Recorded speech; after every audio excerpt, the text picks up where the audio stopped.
ఇక రైతు బంధు కేసీఆర్ ఉండగా నాట్లకు రైతు బంధు పడుతుండే. రేవంత్ రెడ్డి వచ్చినాక ఓట్లకు రైతు బంధు పడుతుంది. అవునా కాదా? అప్పుడేమో పార్లమెంట్ ఎలక్షన్లు, ఎంపీ ఎలక్షన్ల ముందు ఒక్కసారి వేసిండు. ఇప్పుడు సర్పంచ్ ఎలక్షన్లు వస్తున్నాయి, జడ్పీటీసీ ఎలక్షన్లు వస్తున్నాయి అని మళ్ళొక్కసారి ఓట్ల ముందు ఇప్పుడు రైతు బంధు ఎత్తుండు. నడిమిట్ల రెండు ఎగ్గొట్టిండా లేదా? పోయిన వానకాలం ఎగ్గొట్టిండు. మొన్నటి యాసంగిలా మండలానికి ఒక్క ఊరికేసిండు, అన్ని ఊర్లు ఎగ్గొట్టిండు. అంటే రేవంత్ రెడ్డి నీ సంగతి అర్థమైపోయింది మా రైతులకు. కేసీఆర్ కరోనా కష్టకాలంలో ఆదాయం లేకపోయినా ఆనాడు కేసీఆర్ గారు ఎమ్మెల్యేల మంత్రుల జీతాలు బంద్ పెట్టిండు, రైతులకు మాత్రం రైతు బంధు చూపించిండు కేసీఆర్.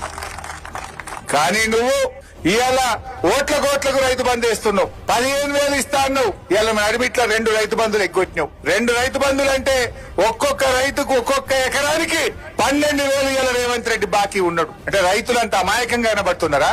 నడిమిట్ల 2 ఎగ్గొడతా, ఇప్పుడు ఓట్ల ముంగట అయితే మళ్ళీ వడ్డేని ఓట్లు గుద్దుతారు అనుకుంటున్నావు. ఏంది బిడ్డ? తప్పకుండా నువ్వు ఆ 12,000 బాకీ పడ్డ ఎకరానికి 12,000 ఇస్తేనే రేపు లోకల్ బాడీ ఎన్నికల్లో నీకే రైతన్న ఓటేస్తాడు, లేకపోతే ఒక్క రైతు కూడా నీకు ఓటేయడు బిడ్డ, జాగ్రత్త అని చెప్పి నేను హెచ్చరిస్తా ఉన్నా. అంటే ఆయనకే తెలివి ఉంది అనుకుంటుండు, అతి తెలివి చూపిస్తున్నాడు. నడిమిట్ల 2 ఎగ్గొట్టిండు, ఇప్పుడు ఒక్కసారి ఎత్తగా నాకు మళ్ళా పట్టాయి ఓట్లు అనుకుంటుండు. రైతుల్ని మనం చైతన్యపరచాల్సినటువంటి అవసరం